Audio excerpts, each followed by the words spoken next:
Hello, folks. Thanks for joining me on this Wednesday. I've got a little word of encouragement that I want to share with you. This morning, when I got up and found a quiet place in my house and did some of my morning devotional reading, I was reading in First and Second Peter, and this passage just really spoke to me. So I want to share it with you. It is 2 Peter chapter 1 and verse 5 in particular.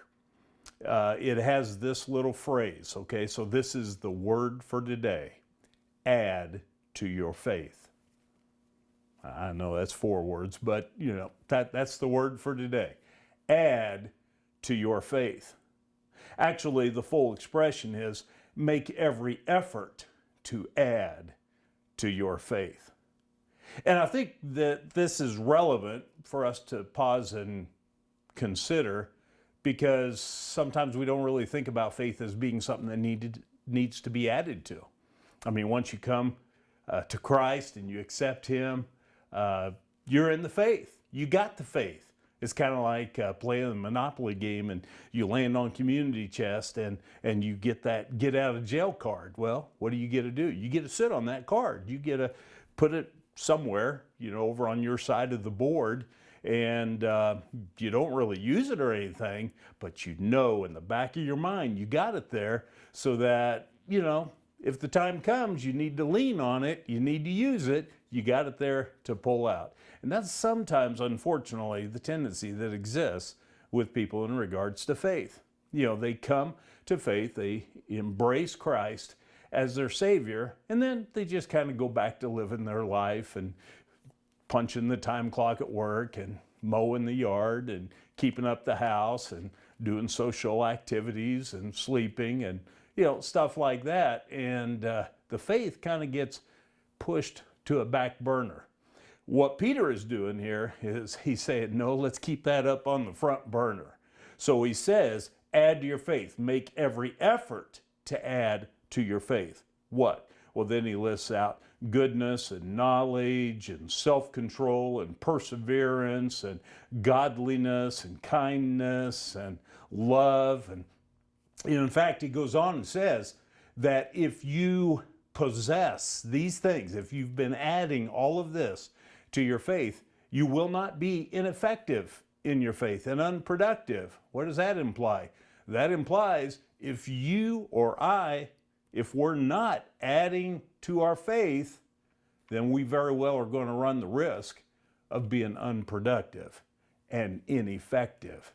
And in the end, what does that mean? You keep going down the passage, and now I'm all the way down like in verse 9 of 2 Peter chapter 1. And it says that if you're not doing this, if you're not adding to your faith, which means that you're going to be ineffective and unproductive spiritually, then what that ultimately means is you're living in a nearsighted sort of a way. In fact, you are blind. You're living in a blind sort of a way. You've lost sight of the big picture because you're all preoccupied with whatever it is. The things I listed earlier, punching the time clock, mowing the yard, watching your favorite television series, whatever.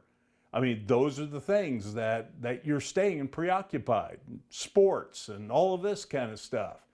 But you've lost sight of the big picture. So that's what Peter says, is that if you're not adding to your faith, you're not putting perseverance and knowledge and godliness and kindness and love and stuff like that, causing you to be growing in your faith, then you're nearsighted. And so his whole word of exhortation here is this is what you need to be doing. Now, I can read your mind. You're saying what sometimes I'm tempted to think. My life is busy. I got a lot of things happening. I'm having a hard time, keeping up with everything. Got a busy week already, and then 2 or 3 more things are getting jammed into my schedule. So I just got too much going on, But for other people, they ought to be, spending time doing that. And hopefully when I get the time, I will do that.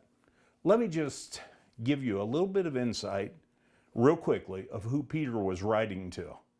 He wasn't writing to a particular church in a city. He wasn't writing to a particular individual, which some of the books in the New Testament, they're letters that are written to an individual church or to an individual. But rather this one, if you look at 1 Peter chapter 1, verses 1 and 2, you will see that Peter is addressing these letters to Christians who are scattered because of persecution. Okay? So these are people who have lost their homes. They've been forced out of their livelihoods, their businesses.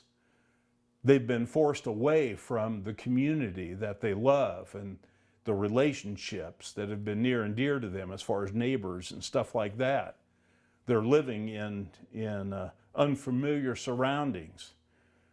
Yeah, this is a rough time for these people. Their whole lives basically have been turned upside down. And Peter is writing to them and saying, add to your faith.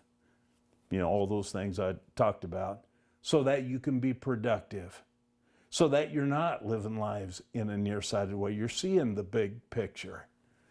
And then he ends by saying, I will always remind you of these things, even though you know them and are firmly established. I think it is right to refresh your memory. He goes on to say that the time is approaching where I'm going to be leaving this body, exiting this tent. But when that time comes, I want to make sure you still remember all of this. So I'm reminding you of something you already know. So basically, that was my purpose here today, is to remind you of something that if you are a believer, a follower of Christ, you already know this, but I'm just going to remind you so that whenever the time comes that I'm gone, you will remember this. You need to keep adding to your faith. All right?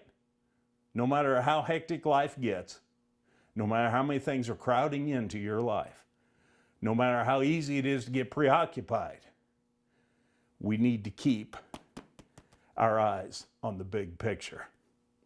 Don't get nearsighted. That's your encouragement for today. Add to your faith. Have a good week.